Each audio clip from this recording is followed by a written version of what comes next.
Hello दोस्तों, आज की इस वीडियो में एक बार फिर से आप सभी लोगों का स्वागत है। आज की इस वीडियो में हम बात करने वाले हैं चेहरे पे जो आपको झाइयाँ हो जाती हैं, उससे आप कैसे छुटकारा पा सकते हैं और क्यों आपको वो झाइयाँ हो जाती हैं। दोस्तों, झाइयों की बात करें तो मोस्टली लोग इस प्रॉब्लम से परेशान हैं। आपके अंडर द आई जो डार्क सर्कल हो जाते हैं, चेहरे पे जगह-जगह आपको ब्लैक स्पॉट्स पड़ने शुरू हो जाते हैं, जिनको हम झाइयाँ बोलते हैं या फिर हम पिगमेंटेशन बोलते हैं। साथ ही साथ जो हाइपर पिगमेंटेशन की प्रॉब्लम होती है, जिसको हम एक्जिमा की समस्या भी बोलते हैं, इससे बहुत लोग ग्रसित हैं। आखिर क्यों ये हो जाते हैं उसके बारे में बात करें तो इसके बहुत सारे कारण देखे जाते हैं। इसमें यदि हम मेजर कारण की बात करें तो इसमें देखा जाता है कि जो लोग धूप में बहुत ज़्यादा काम करते हैं उनको ये प्रॉब्लम हो जाती है।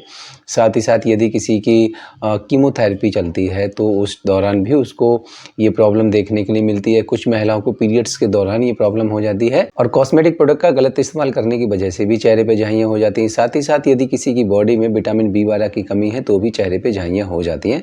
तो आप समझ गए होंगे, यदि आप धूप में बहुत ज़्यादा काम करते हैं, आपकी बॉडी में विटामिन बी12 की कमी है, यदि आप कॉस्मेटिक प्रोडक्ट का गलत तरीके से इस्तेमाल करते हैं तो आपके चेहरे पे झाइयाँ होना शुरू हो जाती हैं।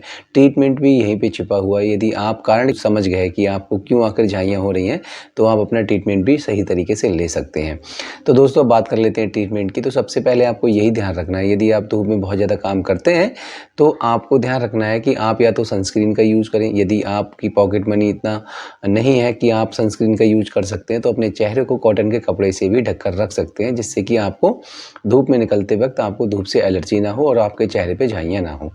अब बात करें दोस्तों कॉस्मेटिक प्रोडक्ट की, तो आपको हमेशा ध्यान रखना है बहुत ज़्यादा कॉस्मेटिक प्रोडक्ट्स आपको ऐसे यूज नहीं करने हैं जिनमें केमिकल ज़्यादा होते हैं।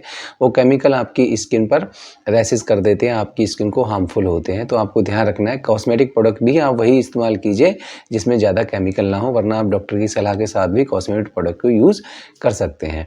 बात करें दोस्तों कि आखिर विटामिन बी12 की कमी को हम कैसे पूरा कर सकते हैं, तो इसके बहुत सारे तरीके होते हैं।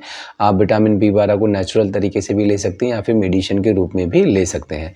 अब दोस्तों, बात करें नेचुरल तरीके की, तो बहुत सारी चीज़ें आती हैं। यदि आप मीट खाना पसंद करते हैं, आप मछली खाना पसंद करते हैं तो भी अपनी बॉडी में आप पूर्णतया विटामिन बी12 को कंप्लीट कर सकते हैं। यदि आप नॉनवेज नहीं खाते हैं तो आप ड्राई फ्रूट्स का भी सेवन कर सकते हैं, उसमें भी बहुत अच्छी मात्रा में विटामिन बी12 पाया जाता है।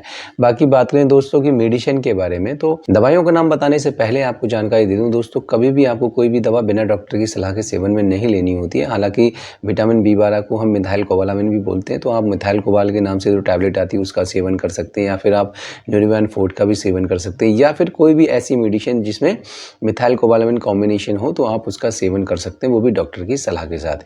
यदि आप डेली बेसिस पे इसका सेवन करते हैं तो आप अपनी बॉडी में विटामिन बी12 की जो कमी है उसकी पूर्ति कर लेंगे, तो आपके चेहरे पे जो झाइयाँ हो रही हैं उससे आप छुटकारा पा जाएंगे। साथ ही साथ यदि आप विटामिन सी का भी सेवन करते हैं तो विटामिन सी जो होता है आपकी स्किन के लिए बहुत ज़्यादा फायदेमंद होता है, आपकी स्किन को प्रोटेक्ट करता है, तो आपको जो रिजल्ट है वो भी और बेहतर मिलने शुरू हो जाएंगे। और यदि आप टैबलेट का सेवन करना नहीं चाहते हैं, आपको क्रीम यूज में लेनी है जो आपके चेहरे पे दाग धब्बों को हटाने के साथ साथ आपकी स्किन को ब्राइट करे, तो आप क्रीम में जैसे कि मेला ग्लो का यूज कर सकते हैं, आप लुमिबर्ट का यूज कर सकते हैं, और बहुत सारी क्रीम्स ऐसी मार्केट में अवेलेबल हैं जिनका आप यूज कर सकते हैं, वो भी डॉक्टर की सलाह के साथ।